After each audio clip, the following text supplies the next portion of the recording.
Hello, everyone, and welcome back to the Hammer Territory podcast presented by Fox One. I am your host, Brad Rowland, coming to you here on a Sunday evening. It's episode 285, and I'm joined by my good friend, Scott Coleman. Scott, it's been like 3 weeks. How are you? Hello, Brad. It is good to have you back stateside. You were dearly missed. And hey, if you look at the calendar now, third weekend of October, as of people listening, we will either have a World Series set or a Game 7 and then a World Series. We're recording just about as Game 6 of the ALCS is getting going, just to timestamp this on the chance we would get news. But offseason right around the corner, of course. It's a very important offseason for the Braves. And who knows, maybe by the next time we get together, Brad, maybe the Braves will have a manager or be close to hiring a manager, because it feels like the week ahead could be a busy one, not just for the Braves, but across all of baseball. Certainly. We started to get some news around baseball about other managerial openings, not necessarily being filled, but getting closer. There's been some Giants reporting in the last couple of days, for example. Braves, not so much, but I think it's certainly we are in the zone where it would no longer be a surprise if we got a Braves managerial announcement in the coming days. I did record with our colleague Stephen Tolbert a couple of days ago for my first podcast back, but we fastidiously did not talk about the managerial search. We're trying to take a podcast off from the managerial search in some ways. And I did realize, as you and I were talking about this podcast, and by the way, later on we'll get to other things, like, for instance, targets in the trade market that we'll talk about. A very sexy topic, I have to say. First, though, I did realize I never talked about Brian Snitker retiring or anything, because it happened the day after I left. So all these things, I've listened to you guys talk about it. You and I kind of did a pre Brian Snitker episode where I shared some thoughts, and I stand by those thoughts. But it was interesting to kind of realize I hadn't weighed in at all on the managerial thing. Do you have after all this time? I'll start with you, Scott. After all this time, are you leaning in a direction, or do you have a favorite? I know it's impossible on the outside to really know. Like, I kind of laugh, honestly, when people have like very, very, very strong opinions about the manager, because it's like, you guys don't know. You guys don't know. Like, well, let's be serious. But I say all that to say, Scott, do you have strong thoughts on the manager at this point? You know, I don't know if I have a super strong conviction with who the Braves hire. I probably feel stronger about who they shouldn't hire based on some of the reported candidates. Like if the Braves hire Mark DeRosa, I'm gonna be beside myself. I have no interest in Mark DeRosa. I really don't have interest in Walt Weiss. I mean, I feel like you'd be just kind of running it back. And if they were going to run it back, I probably would have tried to convince Brian Snitker to do one more year. I mean, all things equal, I don't know if it's a hot take, but I'd probably take Snit over Weiss. But for me, the one candidate who I keep coming back to for the Braves is George Lombard. He checks basically every box. And I mean, let me throw it to you, Brad. I mean, I know we've talked about Lombard on the show a little bit, but to me, George, he checks every box the Braves are looking for. Not only just kind of what makes sense, but what Alex has publicly talked about, what he's looking for in a manager. He knows Alex Anthopoulos from their time together with the Dodgers. He's been in some good organizations. Where are you at with the managerial search? Yeah, it's funny, as we make fun of sometimes, I'm a little bit older than you. And I'm in the zone where I vividly remember George Lombard as like the second coming prospect. Like, he's like the first Braves prospect that I remember that was a big deal. Oh, wow. And if you're young, you don't remember that at all. And obviously he didn't become a big deal at all, which makes he was a failed prospect. I don't say that in a negative way. Obviously he has stuck around the game and has an impressive resume in itself. But like, I remember as like a 12, 13-year-old George Lombard being a big deal. Like, he was like, this guy's coming. He's going to be so interesting relationship with George Lombard. He's also a local guy, which I know you're not based here, but like, I think he went to love it. Like, he's a local Atlanta guy. Like, he grew up here, all of that. And yeah, I mean, heard good things. I mean, you and I are not Ken Rosenthal, or we're going to break a ton of news, but we know people around the league. We know some people around the Braves, around other organizations. And like, it seems like there's some good buzz on George Lombard as a managerial candidate for the Braves or otherwise. Like, I think he's going to be a manager like pretty soon somewhere, whether it's the Braves or not. And yeah, it would be a change. Like, there is the local tie, the organizational tie.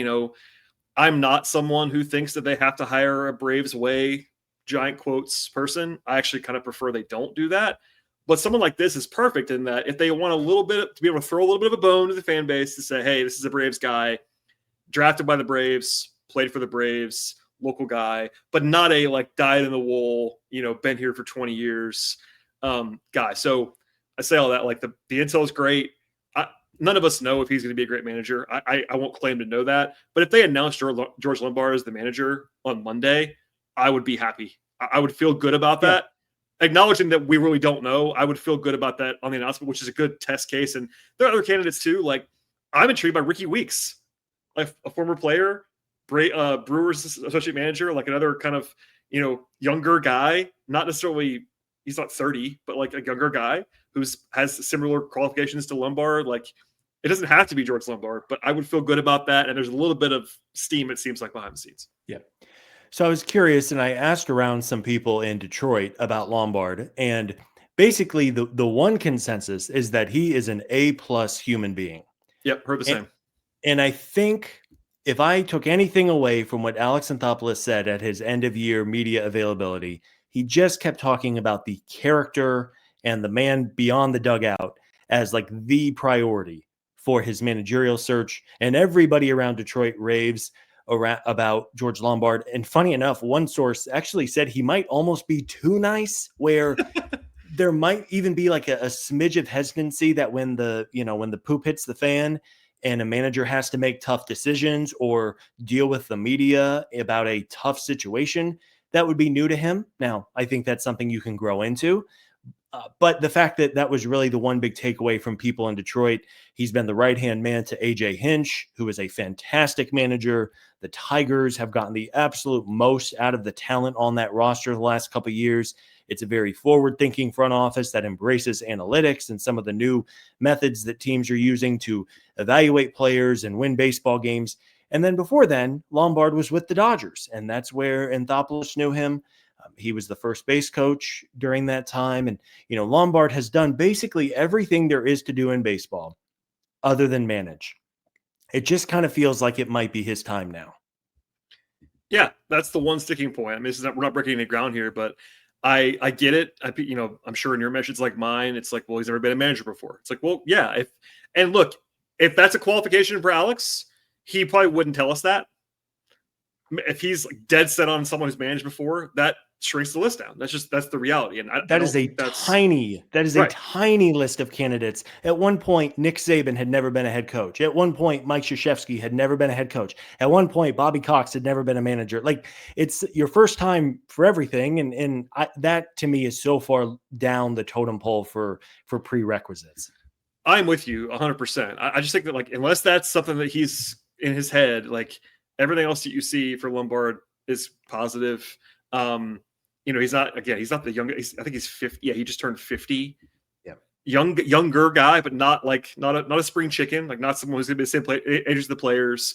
All the background stuff. So, yeah, I mean, I think it's going to be soonish. But Alex is also not in a rush. Like he's not going to hurry just to hurry. I think the candidates that we've kind of all thought about in the past are still out there. Your David Rosses. John Gibbons is, of course, the guy that Alex is tied close to from previous stops. He's an older hand. I think he's like the same age as Snit, which would be interesting. I'm kind of with you, by the way. We breezed past it earlier, but if it was between Walt Weiss and Brian Snitker for another year, I would have gone with Snit too. I don't want us to get clipped if they hire Mark DeRosa or Walt Weiss, and I'm gonna have to play this clip for everybody just to say, hey, Scott hates this guy right now. I'm kidding. But I would be actively Walt Weiss. I would just kind of be like, that's such a boring hire, but it's probably like a floor play. And truthfully, Weiss would only be around a couple of years. I would assume he's up there in age a bit. Yeah, but the process there would not be my favorite, just because it's Snit's bench coach, and it's like it's such a Braves way thing to do that I don't think that you just need to be in that box. And look, just to say this out loud. If Walt Weiss just blows Alex away in the interview process and he wants to hire Walt Weiss, like I'm not like going to be angered by that. What I wouldn't like, and what we probably would never know, is like the whole time we thought, hey, we're probably going to hire Walt Weiss. Like I wouldn't like that approach. If he's a candidate and he blows you away, cool. I just, all things equal, would prefer an outside voice, even if it's an outside voice that has some Braves ties, like David Ross. Outside voice has Braves ties. Yeah. I would prefer that. I'd prefer Lombard, whatever. We'll see, Scott. But I mean, I was gone forever, it felt like, and I thought, hey, maybe they'll hire someone before I get back. They didn't, and they still haven't now. And maybe it'll be another week or two, but I think it's getting closer to happening if you kind of follow the tea leaves. The offseason basically begins 5 days after the World Series. Oh, in earnest. Yeah, that's the day. And it begins, but as we know, there's like no flurry of activity like there is in other professional leagues. And you love that. It's your favorite thing about baseball. You always say that every winter. By the way, if you're a new listener, Scott absolutely hates the baseball offseason schedule that never ends. How much fun would like a week of just free agency and trade madness be like there is in every other professional American sport? What are you going to do? That's an episode. Maybe that's, again, I think it's like a January episode of if we were commissioners of baseball for a day, what rules or what things would we try to change? But yeah, I mean, I think within 2 weeks, I think we're within the 2-week time frame now. The Braves will get a manager in. Of course, I mean, I'm sure a manager's always consulted with free agent moves, but it's a little different than like football where you have a system that you really have to make sure the coaches and players are aligned on. At the end of the day, the manager, it's about keeping 26 players together, 7 months, seeing each other every single day, set the lineup, make smart bullpen decisions. There's a lot that goes on behind the scenes with the manager, and I think that's why Alex is clearly taking his time with this hire. Yeah, if there's anything that is clear, it's that the vast majority of what a baseball manager does, we do not see and cannot know about. Yeah. And it makes it hard to talk about on the outside. Like, we will analyze what happens, the stuff that we can see, but there's a reason why someone like Brian Snicker, who I think most people agree was not the greatest technical manager in the world, was able to garner the respect that he did and marshal that clubhouse the way he did, because that's the bigger part of the job. It's just that we can't see it, so it's just impossible back and forth. Anyway, we'll save some of this for later on, Scott. But hey, George Lombard, come on down. Monday morning announcement will be fine with me. Just actually, let's say Monday afternoon for podcast purposes. Monday mornings are hard, but that's usually when the news breaks, as you know. Dating back years and years and years, Monday mornings are when it tends to happen. I would wager that Alex has had some pretty serious conversations with some people. We don't know if it's Lombard. We don't know if it's got to be. Truthfully, Brad, I bet there's going to be a finalist that we have not said that name once on any podcast this offseason. Well, that would be very Alex, right? Like, I think he almost prides himself on, like, we're not leaking out of here. I mean, some of the betting odds lists and things that I've kind of laughed at some of the names on those, and we won't talk about right now. But like Yadier Molina, had, had 5th best odds. Live on the show. If Yadier Molina is the next Braves manager, I will give you, Brad Rowland, every single dollar on this earth to my name. You have my word. I will not tell your wife that you promised that on a recorded podcast. She won't be very happy with you, even if it's a lock that you're correct. All right, Scott, let's get away from the manager in a second. And we'll talk about a couple of potential, I want to emphasize, potential trade targets for the Braves and much more after a word from our partners. Football is back, and so is your shot at big wins.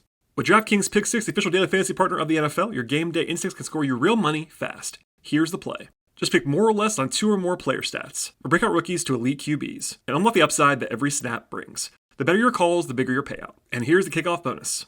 New DraftKings customers get $50 in bonus picks with just a $5 entry on your first pick set.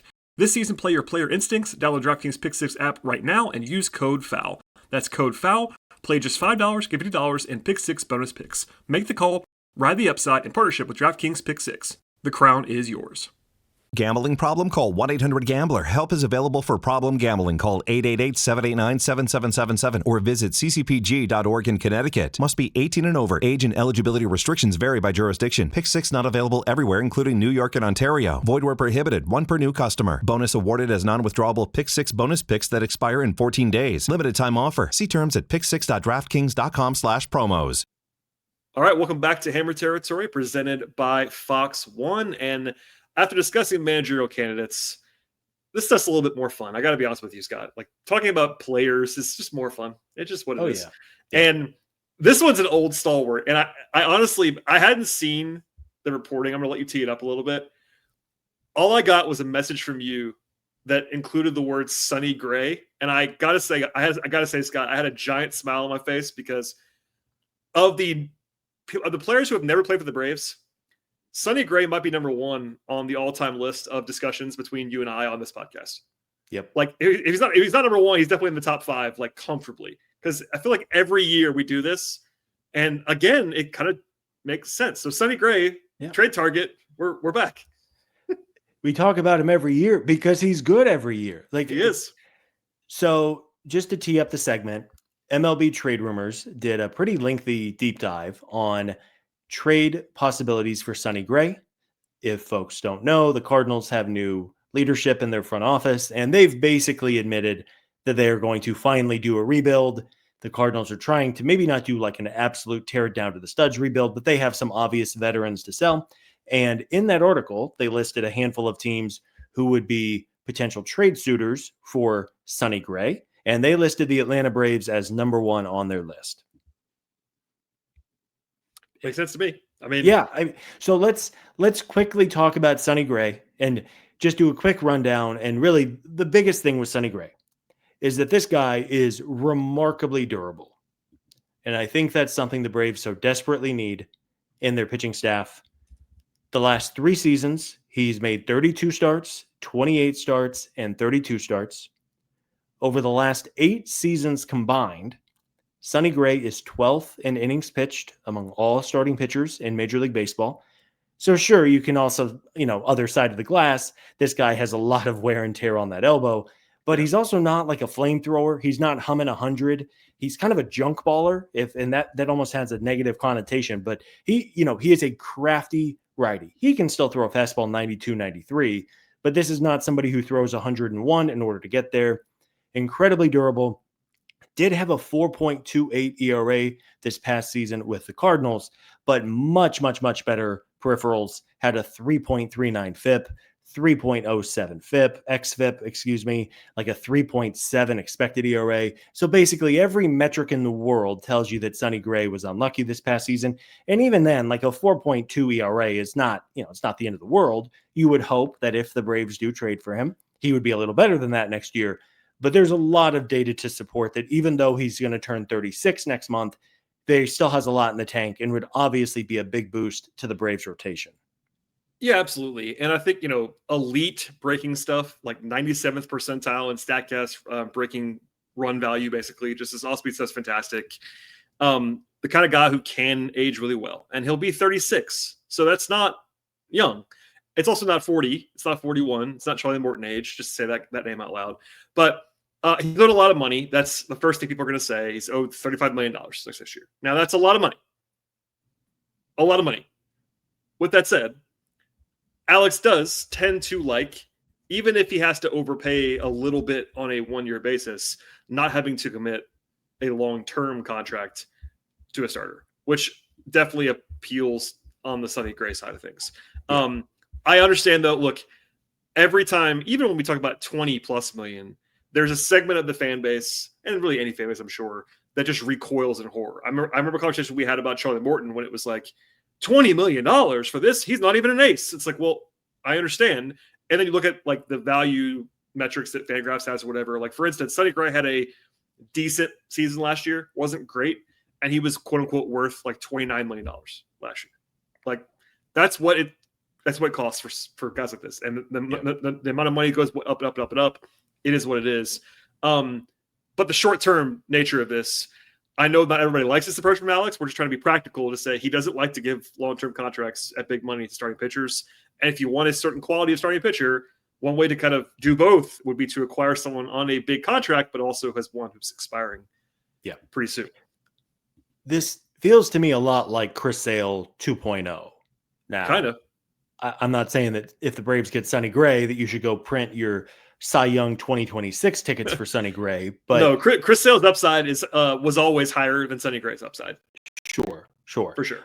But it's funny, they're almost like polar opposites though, because while Sale has higher upside, Gray absolutely has the durability thing working for him. I mean, basically his entire career, he has never been seriously hurt. That is crazy to say for a pitcher. We know how frequently pitchers get hurt in this game. So on the money thing, yes, $35 million is what Sonny Gray is going to earn next year. That is a boatload of money.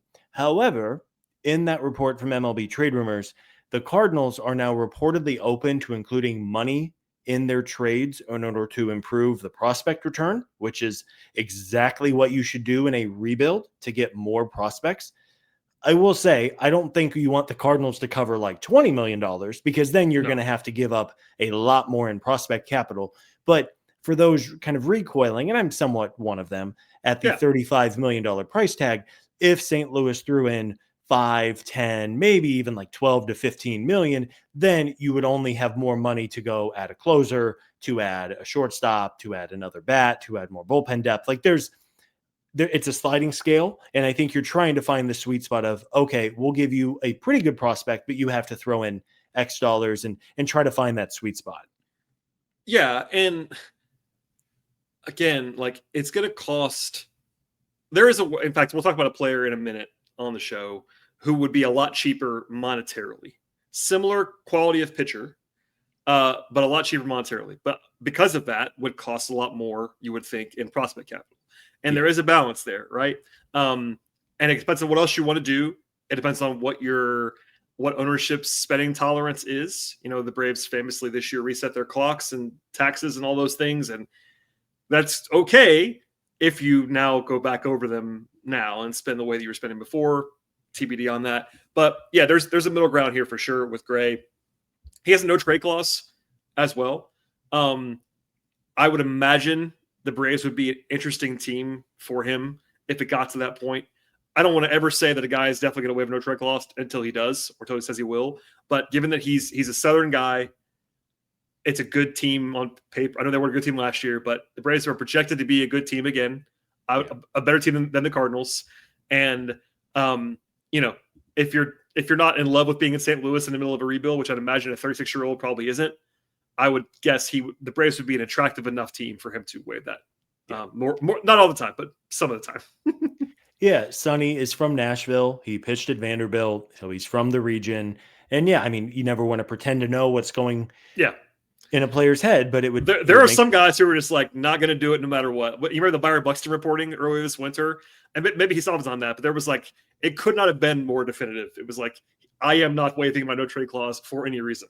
Yeah, and yet there's still Braves fans. I'm sure this happens to you every week. I get a Byron Buxton question in my mentions because people just don't want to believe it because he's from Georgia, and I get that. But like some guys are just like, hey, I'm not moving. Period. And I get that. If you got kids, you earn that no trade clause. If you want to wield it. No beef with me. But I think he probably would be at least a logical candidate to try to extract even with that. Oh, yeah. Yeah, absolutely. I mean, if the Cardinals are tearing it down, I would sure think that Sonny would be open to a trade to the Braves. And so he's owed $35 million for next season. He also has kind of a mutual option for 2027, which is actually pretty rare nowadays, but you can read up on the exact language of it. But basically, I believe it is a team option first, and then Gray can void his part of the deal after the fact. There's also a $5 million buyout. So it seems to me like if a trade were to happen, it would make sense to work out, again, a Chris Sale type of deal where maybe you guarantee 2 years and then get a club option on the back end. Again, cart before the horse and all of that. But you would think if the Braves are going to give up a prospect of real caliber to get a Sonny Gray type or anybody, you would certainly want him around for more than just the 1 year. Yes, and we're not down the road far enough to talk about what it would cost. It would cost something. Like it's not a giveaway. They're going to want some prospect capital. As noted before, the degree of that will probably depend on how much money you're spending, how much money he's costing, all these things. But it would cost something. And look, we don't have to relitigate this again. We'll probably do it again a lot this winter. I believe, and I think you do from our previous conversation, you can correct me if I'm wrong. I believe the Braves need a credible, like top 3 in the rotation pitcher. Oh yeah. Yeah. And you said, I know we agree. There are people in the fan base that do not. There are people that believe that they just and they'll start naming the prospects. I get it. But just to do the bit one more time, you need 7, 8, 9 starting pitchers, and I think they need a proven entity. Yeah. And it doesn't have to be Sonny Gray. It could be Sonny Gray, maybe. It doesn't have to be, but he is the kind of pitcher that would, when you factor in all of what Alex does, all of what the team needs, the money side of things, all of it, I think he's extremely logical. Doesn't mean it's going to happen. In fact, there have been years before this where you and I have argued how logical he was, either in free agency or in trade target, and it didn't happen. But I think he's, again, like, for whatever reason, wouldn't it just be weird if he never was a Brave? I feel like it kind of would be weird if they never got him. Yeah.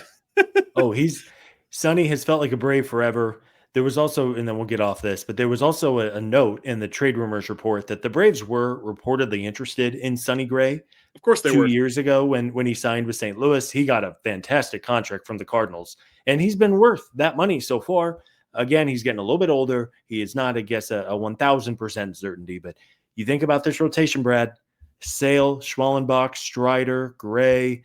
That gives you some versatility with someone like Ronaldo Lopez if you want to shift him to the bullpen, or Grant Holmes to the bullpen. Like, there's adding a good starter not only helps your rotation a ton, but it could free up another arm for the bullpen. And frankly, the Braves are probably going to need some bullpen help as well. Yes, they are. Jury says we are in favor of a pursuit, I would say. Not to speak for you, Scott. I'm going to read between the lines and say we're in favor of pursuit. We'll see if anything comes of this, but all the makings are there for us to circle back to this later on. I did tease earlier another name in a similar, although a little bit different vein, of starting pitcher who's proven, etc. We'll get to that pitcher and a little bit of a deep dive on him, not quite as long probably as Sonny Gray, and more after a word from our partners. For all you parents out there like me with teenagers trying to already keep a million things under control, Cash App is here to help us make sure your teen's money and their spending isn't adding up to craziness. With the Cash App card available to teens 13 to 17 with sponsorship by an eligible parent or guardian, every transaction triggers a real-time notification for you to see, empowering your teen to practice independence while giving you peace of mind by keeping track of their spending. You can also manage everything directly from your own Cash App account without having to switch between the two. With the Cash App card, you and your teen's balances receive 24/7 fraud monitoring, and if something ever feels off, you have the ability to lock their card right from your phone in just one tap. If you're ready to give your teen more independence while staying in the loop, start by downloading Cash App and setting up their account today. For a limited time, new Cash App customers can earn $10 if they use code FAMILY10 in their profile at sign up and send $5 to a friend within 14 days. Terms apply. Cash App is a financial services platform, not a bank. Banking services provided by Cash App's bank partners. Prepaid debit cards issued by Sutton Bank, member FDIC. Direct deposit and promotions provided by Cash App, a Block Inc. brand. Visit cashapp.app/legal/podcast for full disclosures.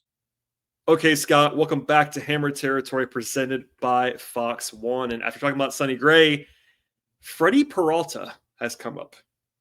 Now, less of a direct tie to the Braves right now than with Sonny Gray. Say that out the top.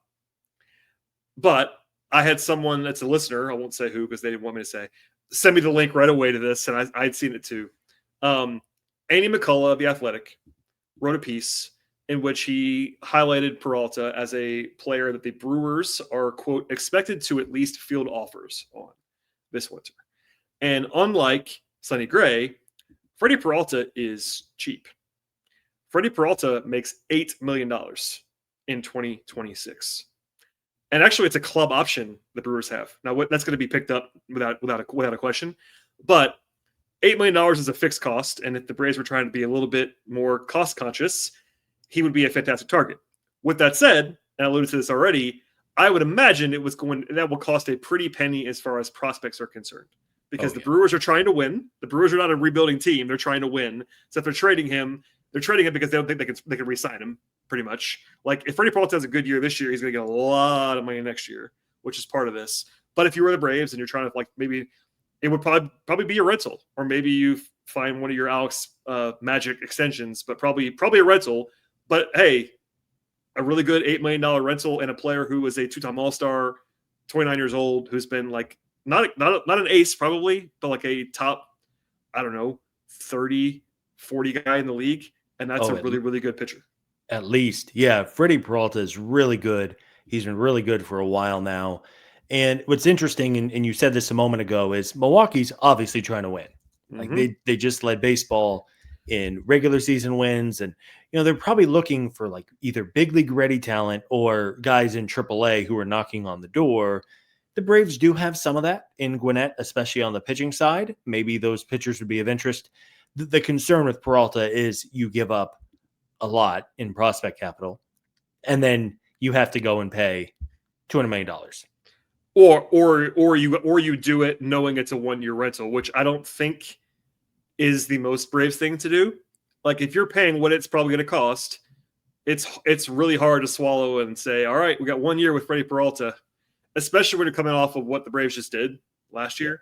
And I think everyone in baseball I should say understands, projects the Braves to be better than that. But man, it's a tough sell. So that's why he's second on this. That's why we talked about Sonny Gray for longer.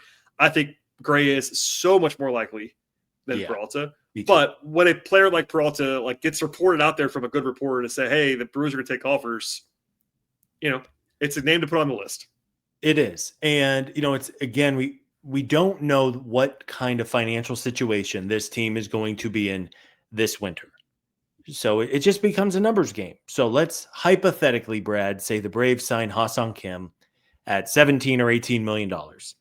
And then for easy math, let's say they trade for Sonny Gray and the Cardinals kick in $13 million. So say you pay $22 million to Sonny Gray and you're paying $18 million to Ha-Seong Kim. That's $40 million. And you still need to add a closer. You still need to probably add another bullpen arm. You could probably use another bat. Like there'd still be things to do.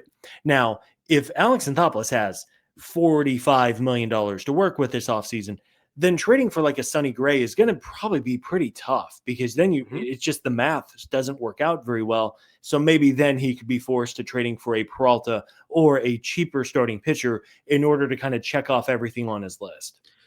Yeah. And again, I want to make sure I don't forget to say this one more time. They don't have to trade Peralta. No. Like if this is a rebuilding team, like it was Garrett Crochet a year ago, right? Where it was like, hey, they're going to trade this guy and he's going to get traded and then he's going to sign a big extension somewhere. That's what happened, right? The Braves were kind of in that for a half a second and then they weren't, right? Yeah. Didn't want to give up Drake Baldwin, which I don't blame them. That makes total sense. But with Peralta, like the Brewers could just say, you know what?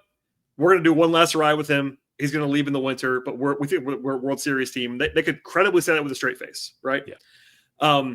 If he was, let's just say, if he was on the, I won't use the Marlins. If he was on the, pick a bad team in the American Pirates, League. Or that too. Pirates is fine. Pirates works, and it would be like, guys, they got to trade Freddy Peralta, and it's like almost like he's just on the block, right? At that point in time, Brewers will have to do that. So I want to make sure we mention him. There's again been no direct link to the Braves.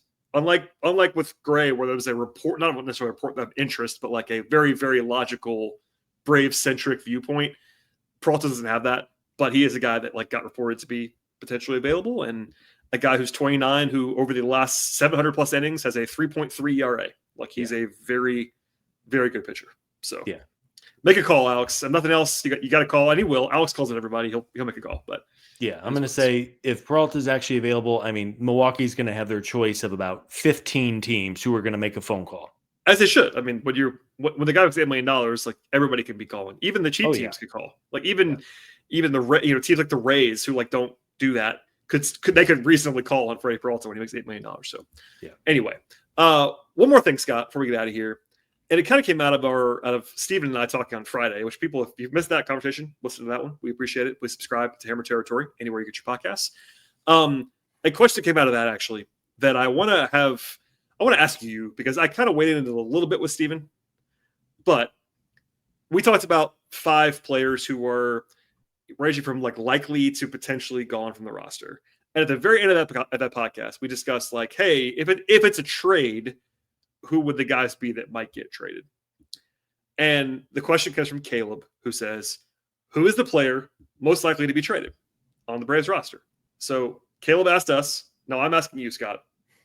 Do you have a projection on who the most likely player is to be traded on the roster? And you can't say Nick Allen. You can't say one of the guys who makes the minimum. That's a cop-out. Give me a real answer on player most likely to be traded on the roster. Yeah, or somebody who's going to get squeezed off the 40-man in a couple of weeks, and the Braves. Like Vidal Brujan is not the answer. All right. I'm sorry, Vidal. Tough, but fair. All right, so I'm going to say I have a pitcher and I have a position player in mind here. On the pitcher side, I would say Aaron Bummer. Now, I don't know what if there would even be much of a market for Bummer coming off an injury that cost him the rest of his season. And Bummer is owed $9.5 million next year, fully guaranteed. I think Aaron Bummer is a totally fine lefty reliever. He's not great, but he's also not just absolutely awful like I think some people in the fan base think he is. it was also always very weird that Brian Snitker refused to give Bummer any kind of leverage in big spots. But I do think $9.5 million for what Aaron Bummer will give you next year, if the Braves have an opportunity to get off that contract, I would be fine with it, because I think you could probably replicate that kind of left-handed production for less than effectively $10 million in an offseason where you have some big-time items on your checklist. Yeah, and it's funny, if people heard the show, like, we immediately went to Bummer as well, like, as probably the most likely player to be traded. Only, relievers get traded a lot. That's one reason. The price tag. Steven did make the point, and I actually didn't think about this until he said it. Like, we've always thought as a podcast he was being underutilized by Brian Snitker, but Brian Sticker's not going to be there anymore. Right. So if Alex agrees with us, which we don't know, but Alex might agree with us on that topic. And if he says, you know what, he might have more value now that that have a different manager that might not hate him for whatever reason. I'm kidding slightly about that. But no, I think objectively, we might be wrong. I think it almost has to be Aaron Bummer as the most likely player. It doesn't mean he's going to be traded. But like, if you do the math on like his contract, it's a 1-year deal, easy to move, reliever, lefty. Everybody wants lefties, and the rest of the team who's under contract. It kind of has to be Aaron Bummer. Like, I don't know, but okay. You said you had a hitter as well. I have a feeling I know who it is, but I'll ask you who it is. So the hitter would be Sean Murphy. To be clear, I am not necessarily campaigning to trade Murphy. I also think the fact that he had a pretty serious hip problem that he needed surgery for a month and a half ago is going to be a deterrent for teams wanting to trade for him, because you just don't know how he's going to recover. That being said, catcher is interesting because you have a really, really good one in Drake Baldwin, who is cheap, and you want Baldwin to be out there basically every day, whether it's catcher or DH. And Murphy is one of the non-prospects who has value. And catcher is a wasteland. There are good teams who have absolutely dire situations at catcher. And Murphy, even though he is a very maddeningly, he is maddening to watch offensively because of how streaky he is, has a ton of power, but if he's not running into a homer, he doesn't do a ton else for you offensively. That's just who he is. That being said, we know the Braves value 2 catchers. So unless there's a creative deal that the Braves could work, like, I'm not actively trying to give Murphy away, but if there was an opportunity to improve the big league club while using Murphy as the key piece that you're sending out, instead of having to deplete the farm system or having to overpay for a player in free agency or trade for a big contract, I would not be shocked if Murphy got traded some point in the next 4 months. No, I agree wholeheartedly. And, no one should be shocked. I think that we as a podcast, and probably even me more than most of our co-hosts, I am higher on Murphy than most people. And like, I wouldn't have a problem with them trading Sean Murphy. Yeah. In a vacuum. Like, if they didn't have Drake Baldwin, or if Drake Baldwin had a bad rookie season and wasn't Drake Baldwin in capital letters right now, then I'd be like, what are you talking about? No, you can't trade Sean Murphy. But like, when you have Drake Baldwin, obviously you have to at least look at potentially trading your $15 million a year older catcher. Yeah. Even with what you said being 100% right about Alex really, really, really valuing having 2 real starting catchers, and he does. That's not a myth. Like, if you can look at it, he wants that. You have to at least think about trading Sean Murphy. You have to. Now, what I would stop, and you just did the same thing, is that there are fans that would drive Sean Murphy to the airport for nothing. And that I find that to be insane. I think that's a silly viewpoint. And I get it. It's fandom. People are irrational, and that's part of the deal and part of the fun of sports, right? I get that.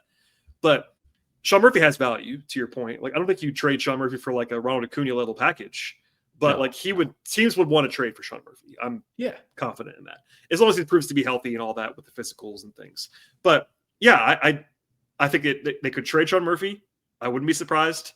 I might be fine with it, but what the return is. But I also think that's way less likely than Aaron Bummer, just because of the logistics involved. You just need to get a return. Like, Aaron Bummer, part of the thing is, again, I like Aaron Bummer too, but part of the thing with Aaron Bummer is you could argue for Aaron Bummer just to be traded for nothing. If you get off Aaron Bummer's money, it wouldn't be crazy to just go ahead and do that right now. Whereas if you trade Sean Murphy for salary relief only, I wouldn't like that. Yeah, I agree. You would that's the piece of nuance for me. Yeah, you would get something for Murphy, and again, maybe the Braves have to get creative, and they could trade Murphy to pick a team that does not have a great catcher situation, but has maybe a reliever who makes a little bit of money, who would be great for the bullpen. Then you trade Murph, you clear up $10 million, and you add a potential late inning, closer option or middle relief option. You kind of check off two items on your box. Then, of course, you probably have to go get a real backup catcher. So that's, it's a lengthy process that would come with it. But yes, Sean Murphy has trade value. Unless the medicals are just absolutely cooked, he has some kind of trade value. You're not going to get a fortune for him. You're not going to get an impact regular in like a 1-for-1 deal. But I'd be interested to know if Murphy's name gets brought up in conversations in the next couple of months. Because again, man, we are so spoiled as Braves fans because we have had good catchers for our entire forever, lives. basically. Yeah, literally our entire lives. The Braves have had good to elite catcher situations. That is not the case for a lot of teams, and a lot of teams who are contending who would love to have Murphy as their everyday catcher. Yeah, that's why people don't quite understand when we do the bit. We do it less lately about how catcher is such a wasteland because it is around baseball. One more fun note on Sean Murphy because people are going to be so mad that I bring this up. Murphy, of course, had 2 different injuries last year. He had the one early and the one late, right? He played 94 games total. Way less than a starting catcher would normally play. Playing with Drake Baldwin, all of that.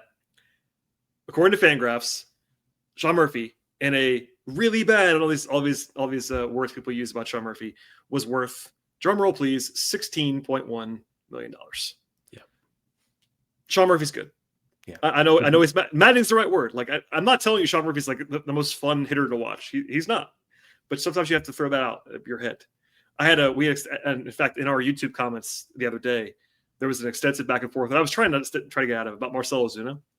And I found myself like defending Marcell Ozuna, which is actually strange because there was the thought that he was just like completely awful as a hitter all year long. And it's like, that's not really what happened. He just wasn't great, but he was a decent hitter this season. It is what it is. Scott, that's a show on a Sunday evening.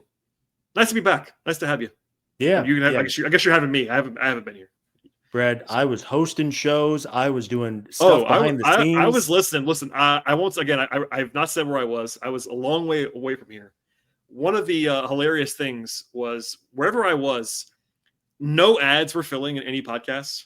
So like, it was just like I pressed the button and I would just have Sean Coleman gloriously in my ears, just instantly on the button. I was like, oh, Scott's hosting, Sean's hosting. Never Steven. No, we're gonna have Steven host a podcast one day. Just take the control, take the wheel, Tolbert style, deep side at the beginning of the podcast, dive right in. We love Steven. That's my guy. Yeah, that's right. Got a good squad here. And let's hope next couple weeks we get some activity. I will say, I mean, Alex Anthopoulos, the one constant of Alex Anthopoulos is that he likes to work early in the off season. October, honestly, like remember, like there were Morton. There was Morton deals. There was the Ronaldo Lopez restructure that was like right around this time last year. Yeah, Bummer's deal was restructured. So this is generally, no, he's not going to just make a move, but generally you see moves late October, November. He's not someone who has historically waited until February to do all of his work.